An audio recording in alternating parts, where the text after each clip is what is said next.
오늘 말씀의 제목은 우리 안에 있는 고귀한 특권입니다. 여러분, 사람이 성경 말씀을 통해서 얻을 수 있는 지혜가 과연 무엇이겠습니까?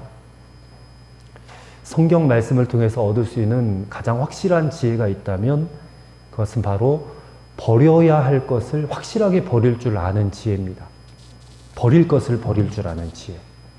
즉, 무엇이 가치가 있고 무엇이 가치가 없는가를 구분할 수 있는 지혜를 갖는 것입니다. 여러분, 말씀을 들을 때에 참 지혜로운 성도들은 그 말씀이 주는 교훈을 바로바로 자신에게 적용할 줄 아는 사람입니다. 근데 반면에 어리석은 사람은 그 들은 말씀을 나한테 적용하지 않고 남한테 적용하는 사람이에요. 참 안타까운 일이죠. 사도 바울이 예수님을 만나기 전에 그는 자기에게 유익이 되고 또 플러스가 될 수 있다라고 생각했던 것들이 많이 있었습니다. 그것이 오늘 본문에 기록되어져 있죠. 그가 참 자랑스럽게 여겼던 것들, 인간적인 자부심을 가졌던 것들이 5절과 6절에 기록이 되어 있습니다. 그것이 뭔지 한번 보십시오. 나는 8일 만에 할례를 받고 이스라엘 족속이고 베냐민 지파요, 히브리인 중에 히브리인이요, 율법으로는 바리새인이요, 열심으로는 교회를 박해하고 율법의 의로는 흠이 없는 자라 했습니다. 이 7가지예요. 바울이 자랑할 만한 것들, 자기에게 플러스가 되고 이득이 될 만한 7가지가 지금 제시가 되어져 있는데, 먼저는 자신이 태어난 지 8일 만에 할례를 받았다는 것입니다.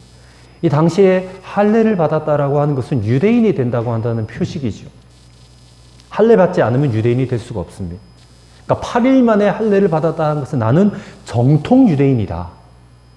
율법에 기록된 그대로 나는 정통 유대인이다라는 것을 말하는 것이에요. 그게 자랑거리입니다. 두 번째는 이스라엘 족속이다. 이스라엘은 야곱의 또 다른 이름이잖아요. 야곱이 야복강가에서 하나님과 씨름하고 하나님과 겨루 이겼다라는 이름을 가졌어요. 그게 이스라엘입니다. 그리고 이스라엘 족속이라는 것은 나는 에서의 후손이 아니고 하나님께 축복받은 야곱의 후손이다. 그런 말이에요. 축복의 백성이다. 그런 의미를 갖고 있습니다. 이스라엘 백성이다. 세 번째로 베냐민 지파. 이 베냐민 지파가 뭐 그렇게 자랑할 만한 것이 있겠는가 싶은데 아니에요. 야곱의 12아들로 비록된 12지파 가운데 베냐민 지파는 맨 마지막 막내잖아요.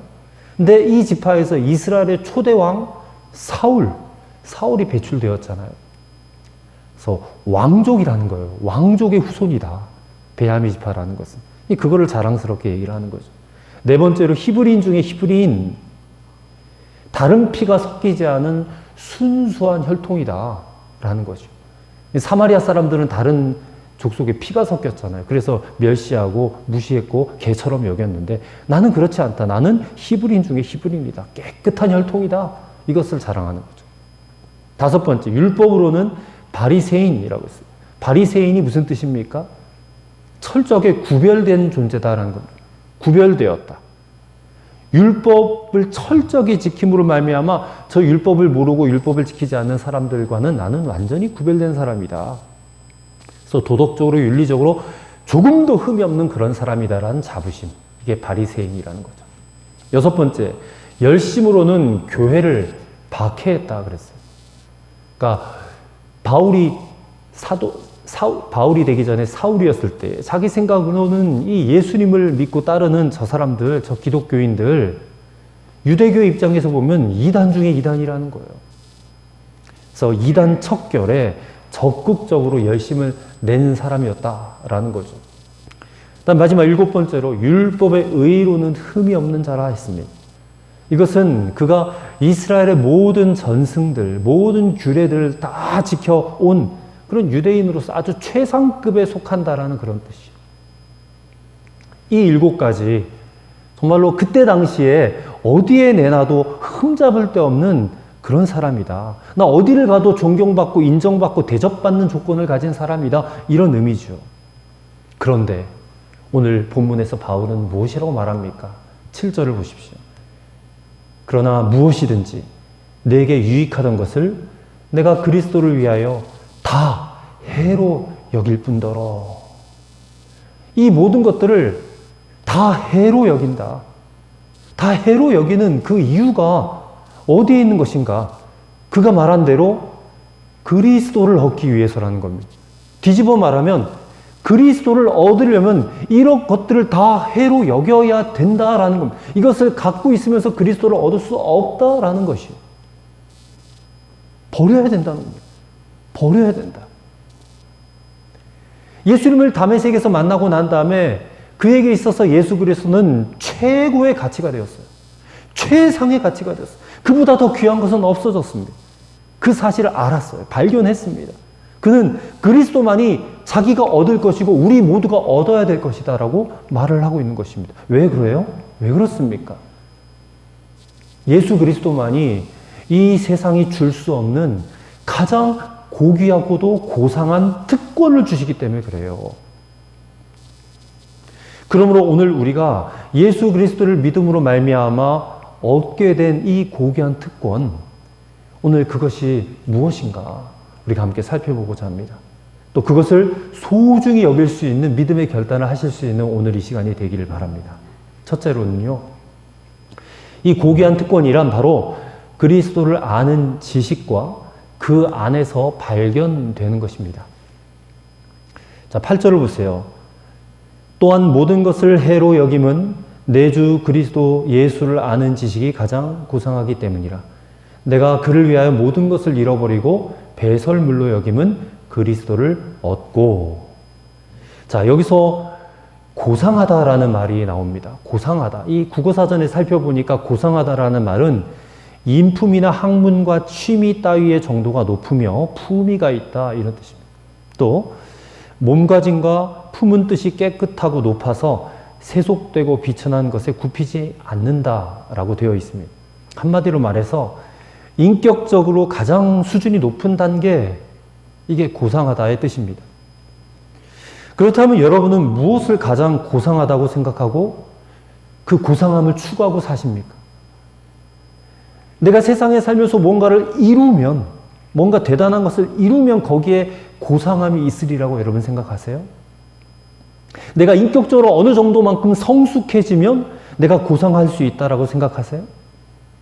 내가 어떤 품격 높은 취미를 가지면, 예를 들어서 무슨 유명 오케스트라가 방한하면 그 연주에 참석하고 어떤 전시회가 열리면 유명 갤러리를 찾아다니면서 그 전시회를 감상하고 또 유명한 학술 세미나가 열리면 그 세미나에 참석하고 1년에 몇 차례 어떤 저 서구 유럽의 유명한 곳, 그런 곳에 방문하면 내가 고상해질까요? 오늘 사도 바울의 이 고상함은 그런 차원의 것이 아닙니다. 사도 바울이 말하는 고상한 것은 무엇인가? 그리스도 예수를 아는 지식입니다. 이 지식이 내게 부어지면 내가 고상해지는 거예요. 참된 고상함은 그리스도 예수를 아는 것입니다. 우리가 고상할 수 있는 길도 마찬가지입니다. 예수님을 아는 것입니다. 그 예수님을 최고의 가치로 하는 것입니다. 그렇게 되면 나는, 그 예수님에 비해서 나는 아무것도 아니다. I'm nothing. 나는 아무것도 아니라는 것을 알게 되는 것이고, 그리고 내 주 예수 그리스도, 그분을 높이며 살아가게 되는 것이죠. 이런 고상함에 이르도록 하기 위해서 바울이 어떻게 했느냐? 8절을 보십시오. 내가 그를 위하여 모든 것을 잃어버리고 배설물로 여겼다. 아까 말했던 7가지 그 좋은 특권들이잖아요. 세상적 특권들. 누구나 인정할 만하고 대접받을 만한 그 세상적 특권들을 오히려 지금 그리스도 예수 앞에서는 세상 가장 더러운 배설물과 같이 여겼다. 그것들과 그리스도는 도저히 비교할 수 없을 정도로 그리스도가 가장 높고 귀하다라는 것이에요. 바울이 가장 고상해지는 길을 택한 것이 뭐냐? 9절 말씀도 보세요. 그 안에서 발견되려 함이니, 이 표현이 중요한 표현. 그 안에서 발견되려 함이. 예수 그리스도 안에서 발견되는 나. 이러한 실존보다 더 고상한 나는 없다.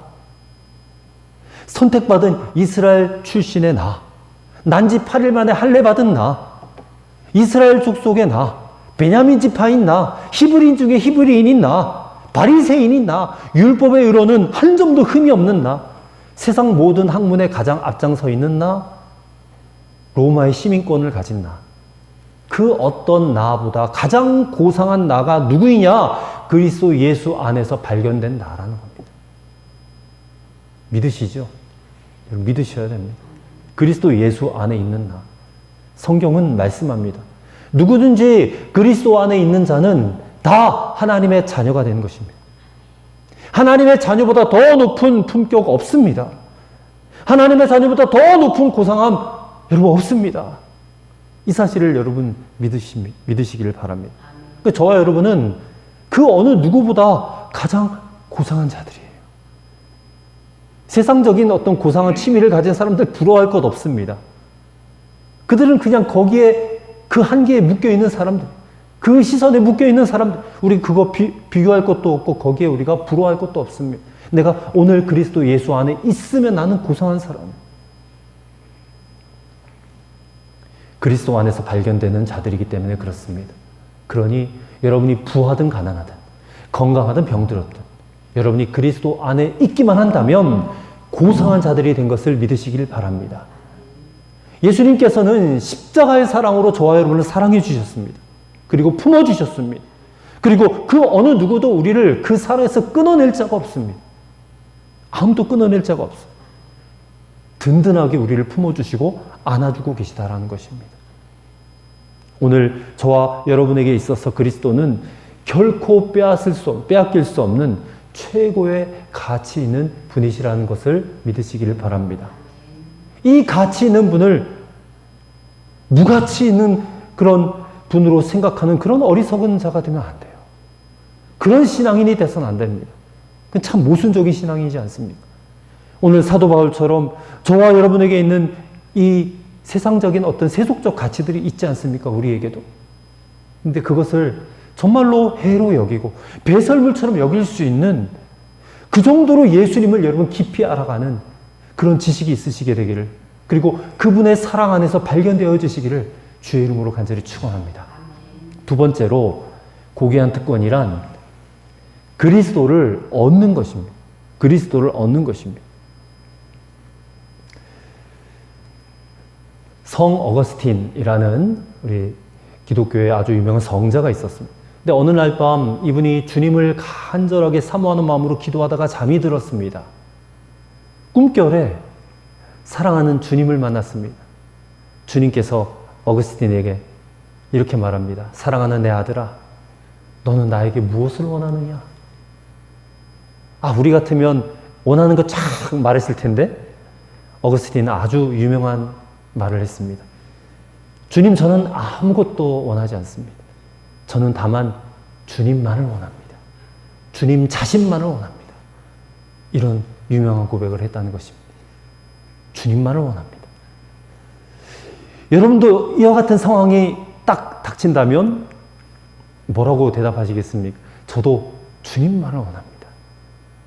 어떻게 그렇게 말할 수 있을까? 주님 안에 모든 것이 담겨져 있다는 것을 알았기 때문에 그래요. 주님을 얻으면 세상 모든 것을 다 얻은 것과 마찬가지다라는 거죠. 이것이 바로 가장 고상한 지식인 것을 믿으시길 바랍니다. 그렇다면 우리는 주님 그 한 분을 얻기 위해서 얼마나 여러분 노력하세요? 주님을 얻기 위해서. 윌리엄 허스트라고 하는 고대 미술 골동품 수집가가 있었습니다. 고대 유럽에 왕이 쓰던 아주 좋은 그런 골동품이 있다고 해가지고 많은 돈을 가지고 찾아갔습니다. 근데 그것을 아무리 뒤져봐도 없는 겁니다. 그래서 어느 골동품 상점에서 너무 아쉬워서 물어봤답니다. 그랬더니 그거요, 오랜 전에 언론계에서 일하던 미국 사람이 많은 돈을 주고 사갔다고 하던데요. 그런 말을 들은 겁니다. 근데 가만히 생각해 보니까 그 사람이 누군가 했더니 바로 자기 자신이었다는 겁니다. 자기 자신. 그래서 급히 집으로 와가지고 자기 창고를 열어보았더니 글쎄 그게 바로 자기 창고에 있다는 거예요. 자기가 가지고 있는 것이 지금까지 자기가 그토록 찾던 것인 줄은 꿈에도 몰랐다는 것입니다. 정말 귀한 것을 이미 그는 소유하고 있었다는 것이죠. 여러분, 하나님은 우리에게 최고의 것을 주시기를 원하시는 분이십니다. 우리가 하나님으로부터 얻을 수 있는 가장 최고의 것, 여러분 그것이 무엇인지 아십니까? 주님이 말씀하셨어요. 마태복음 7장 11절에 너희가 악한 자라도 좋은 것을 자식에게 줄 줄 알거든 하물며 하늘에 계신 너희 아버지께서 구하는 자에게 좋은 것으로 주시지 않겠느냐. 마태복음 7장 11절에는 그 좋은 것이 뭔지는 말하지는 않으셨어요. 그냥 좋은 것을 주신다 그랬어요. 근데 누가복음, 평행본문인 누가복음 11장 13절은요, 그 좋은 것이 무엇인지가 드러납니다. 들어보세요. 너희가 악할지라도 좋은 것을 자식에게 줄 줄 알거든 하물며 너희 하늘아버지께서 구하는 자에게 성령을 주시지 않겠느냐. 성령을 주시지 않겠느냐. 하나님이 우리에게 주시고자 하시는 가장 최고의 것이 무엇이냐? 바로 성령 하나님이라는 겁니다. 성령 하나님. 여러분, 우리가 하나님 앞에 나와서 많은 것을 놓고 기도해요. 이것도 달라, 저것도 달라, 이것도 이루어달라, 저것도 이루어달라. 많이 기도하지만 여러분, 우리가 하나님 앞에 가장 좋은 것을 구해야 하나님이 기뻐하시는 줄을 믿습니다. 하나님 우리에게 가장 좋은 것을 주기 원하시는데 그것은 바로 성령이요. 이것은 하나님 자신인 것을 우리가 알아야 됩니다. 하나님은 우리에게 당신 자신을 주시기를 원하십니다. 그래서 독생자 예수 그리스도도 아낌없이 우리에게 주셨고 예수님이 부활 승천하신 다음에 보혜사 성령님을 우리에게 아낌없이 부어주시는 거예요. 하나님 당신 자신, 그분 자신을 우리에게 부어주시기를 원하신다는 것입니다.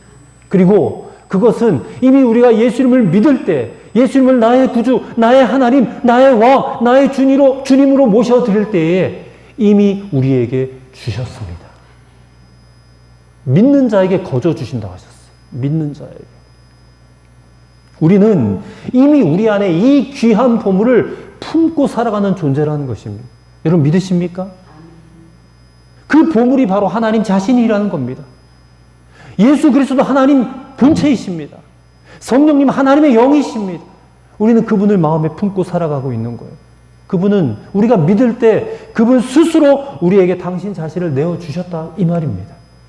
여러분 우리는 그분을 단지 믿음으로 얻을 수 있는 것이에요. 근데 마치 이 골동품 수집가처럼 우리 안에 이 귀한 보물을 우리가 모시고 살면서도 알지도 못하고 깨닫지도 못하는 것이 얼마나 아이러니한 일입니까? 세상 살면서 다급하고 위급한 일을 만났는데 왜 우리가 우리 안에 귀하신 그분을 모시고 살면서도 그분께 기도하지 않고 그분께 나와서 나의 모든 짐들을 내어 맡기지도 못하고 왜 그것 끙끙 앓고 그렇게 힘겹고 어렵게 힘들게 살아가고 있느냐 그 말입니다. 다 내어놓을 수 있는데. 사랑하는 성도 여러분, 오늘 우리가 예배드리면서 말씀 들으면서 또 기도하면서 그리스도가 내 안에 계심이 확실하게 믿어지게 하옵소서. 그렇게 기도하시기를 바랍니다. 내 안에 그리스도가 계신다는 이 사실이 얼마나 놀라운 특권인지 깨닫게 되기를 간절히 바랍니다. 우리 자신은 날마다 십자가 앞에 세워야 돼요. 그래야지만이 하나님이 얼마나 우리에게 귀한 것을 주셨는가 깨달을 수가 있을 것 같습니다. 교회 나와서 기도하고 예배 드리는 거 소홀히 여기지 마시고 그리고 그 앞에 하나님 앞에 우리가 선 자로서 하나님 내게 주신 이 고귀한 특권에 감사할 수 있는 그런 여러분과 저가 되기를 간절히 바랍니다.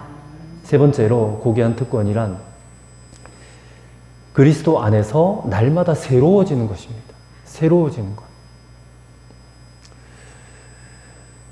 전주의 어느 한 교회에서 있었던 일입니다. 이 교회에서 어느 해부터 하나님께서 싫어하시는 것이란 푯말을 붙인 상자를 하나 만들었습니다. 그리고 성도들로 하여금 그 안에 그 같은 물품들을 가지고 와서 넣게 했습니다. 하나님이 싫어하시는 것이라고 생각되어진 것들을 가지고 와서 다 넣는 거예요.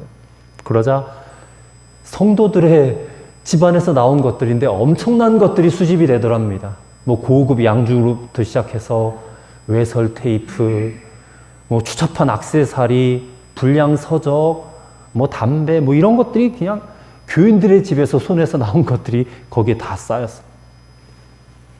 그래서 이것들을 교회에서는 매월 정기적으로 불태워버립니다. 그리고 각자 새로운 생활을 살 것을 다짐하게 했다는 것입니다. 교회가 경건해지지 않겠습니까? 새로워지지 않겠어요? 가정생활이 정말로 건전해지고 경건해지지 않겠습니까? 이 교회에 부흥이 임하게 되는 겁니다.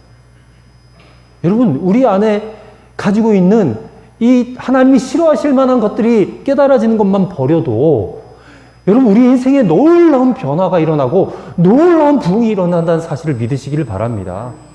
교회가 성장하고 가정이 회복되어지는 거예요. 어느 목사님께서 자기 예배당, 자기 교회 뒷뜰에 있는 느티나무 한 그루가 있는데 거기 나뭇잎이 이 겨울이 다 되었는데도 떨어지질 않더라는 겁니다. 그래서 시적인 감각으로 그럴 때, 저 나뭇잎이 아쉬워서 못 떨어지나 보다. 아쉬워서 못 떨어지나 보다. 근데 과수원을 하시는 어느 권사님이 나무 밑을 지나면서 대뜸 하시는 말이, 에이, 걸음기가 없구만. 그러는 거예요. 걸음기가 없구만. 이게 무슨 말이냐면, 겨울이 왔는데도 이 나뭇잎이 떨어져야 되는데 떨어지지 않고 계속 붙어 있는 것은 이 나무 자체가 잎을 떨어뜨릴 힘이 모자라서 그렇다는 거예요. 근데 나뭇잎을 떨어뜨리지 못하면 이 나무가 추위를 견디지 못하거든요. 그래서 결국에는 나무가 얼어 죽을 수밖에 없습니다. 나뭇잎을 떨어뜨려야 나무가 얼어 죽지 않아요. 그리고 봄이 되어도 실한 새싹이 돋아날 수 있는 건데 떨어뜨리지 못하고 계속 갖고 있으면 죽을 수밖에 없다는 거예요. 이게 어떤 교훈을 준지 아십니까? 버릴 것을 버려야지만이 깨끗한 것을, 정말 새로운 것을 입을 수 있다라는 그런 교훈이, 자연의 교훈입니다. 여러분, 우리 성도들이 그리스도 안에서 새로워지는 것도 똑같습니다. 우리 구약성경 읽어보면 이스라엘 백성들이 그렇게 우상숭배를 해요. 하나님이 그렇게 싫어하시는 것을 그냥 버리지 못하고 참지 못하고 그렇게 하다 보니까 하나님부터 징계도 받고 매도 맞고 그랬는데, 근데 이 우상을 버릴 때 하나님이 너무 기뻐하셨거든요. 이전 것은 다 잊어버리는 거예요, 하나님이. 예전에 너 몇 년 전에, 몇백 년 전에 너 우상숭배 했잖아. 그것을 후손들에게 막 강요하고 뭐 혼을 내고 이런 게 아니라 우상을 버릴 때는 하나님이 너무 기뻐하셔서 복을 주셨어요. 요즘에 열왕기하 여러분 말씀을 읽을 때 그런 내용 나오지 않습니까? 이스라엘 왕이나 유다 왕이 하나님께서 싫어하신 우상을 버리고 하나님의 뜻대로 행할 때 하나님이 기뻐하셔서 그 연대가 태평성대했단 말이에요. 근데 우상을 버리지 않고 산당을 철폐하지 않고 계속해서 섬길 때는 그 왕이 섭정하는 그 시기가 얼마나 괴로운 시기가 됐습니까? 마음으로부터 우상을 버리고 하나님이 싫어하는 것을 버릴 때에 하나님이 기뻐하시고 축복하셨던 것처럼 오늘 저와 여러분도 마찬가지. 내 안에 또 우리가 손에 들고 있는 것들 가운데 정말 버려야 될 우상들이 많잖아요. 이것들을 마음으로부터 버려야 여러분 진정으로 새로워지게 될 줄로 믿습니다. 새롭게 해주신 분은 하나님이시거든요. 하나님 우리를 새롭게 하신다는 것입니다. 여러분 정말 새로워지기를 원하십니까? 근데 우리의 현실은 너무나 참담합니다. 우리는 버리기를 너무 아까워요.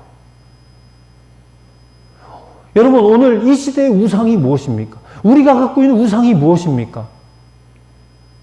물질, 명예, 성공, 쾌락 이런 것들이 오늘 우리가 버리기 아까워하는 우상들이에요. 그리고 버리기를 싫어하는 것 같아요. 이거 버리면 죽을 것 같은 생각이 드는 거예요. 죽을 것 같은 생각. 그것을 버리지 못해서 내 믿음이 쇠락하여지고 하나님과 이 세상 우상들을 겸하여 섬기면 안 되는데 이 겸하여 섬기는 그런 모습들.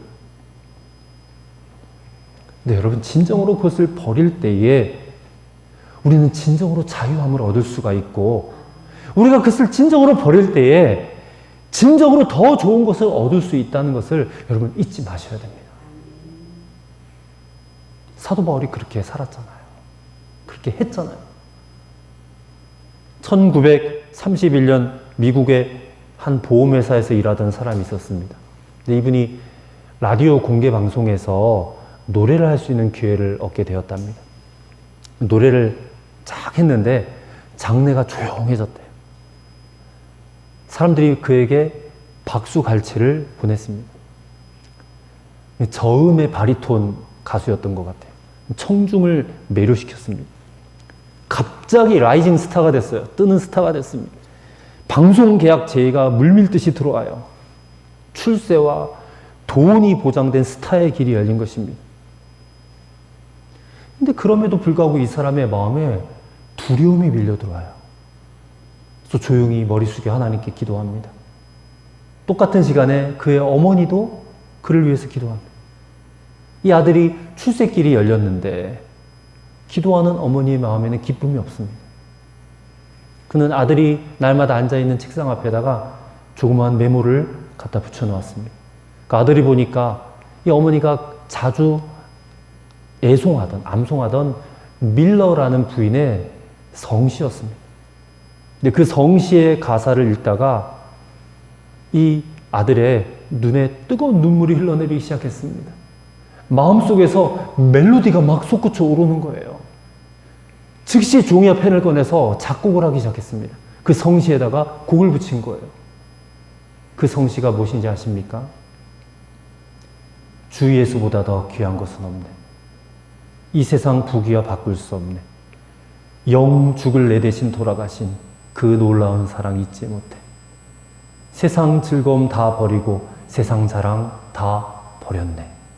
주 예수보다 더 귀한 것은 없네. 예수밖에는 없네. 찬송가 94장의 가사입니다. 그래서 이 아들이, 이 청년이 나중에 빌리그레함 목사님과 함께 평생을 동역한 조지 베버리 쉬라는 복음성가 가수랍니다. 80이 넘도록 이 찬송가 한 곡 가지고 전 세계를 무대로 빌리그레함 목사와 함께 예수님을 자랑하고 예수님을 노래했습니다.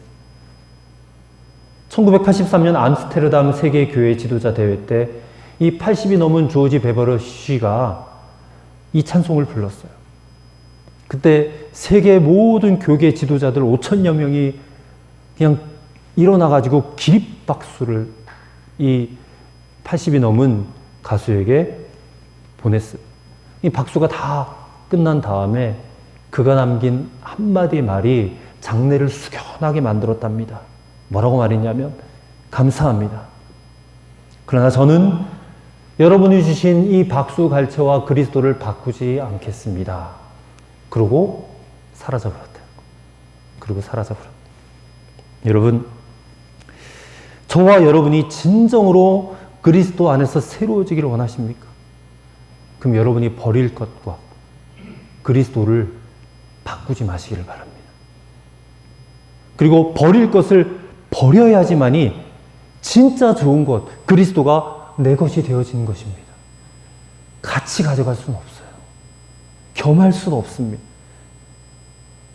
조지 베버리 쉬가 불렀던 이 찬송가 94장의 제목처럼 주 예수보다 더 귀한 것은 이 세상에 결코 없습니다. 결코 없습니다. 예수님 우리의 생명이십니다. 우리가 나중에 죽어 천국 갈 때는 예수님 이름 붙잡을 것밖에 없어요. 세상 재물, 세상 명예, 권세, 사람들의 인정, 칭찬, 격려 이런 걸로 천국 갈 수 없습니다. 예수님의 이름, 예수님의 손 붙잡고 천국 가야지 무엇으로 여러분 천국 갈 수 있겠습니까? 우리는 그분의 손을 붙잡고 천국까지 들어가야 됩니다.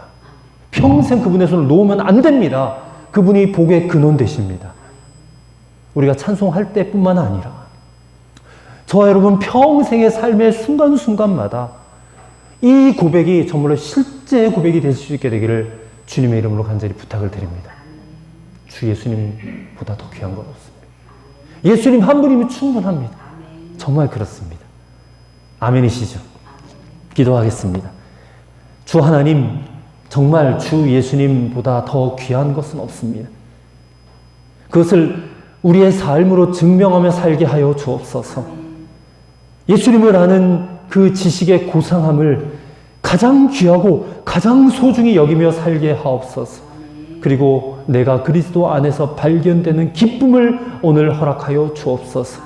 예수님을 믿음으로 보내어 주신 성령님이 하나님이 주시는 가장 좋은 선물이며 특권인 것을 믿게 하옵소서. 이제 우리가 그리스도 안에서 새로워졌사오니 날마다 그리스도 안에서 더욱더 새로워지는 것을 또한 고귀한 특권으로 여기고 소중히 여기며 살아가게 하여 주옵소서.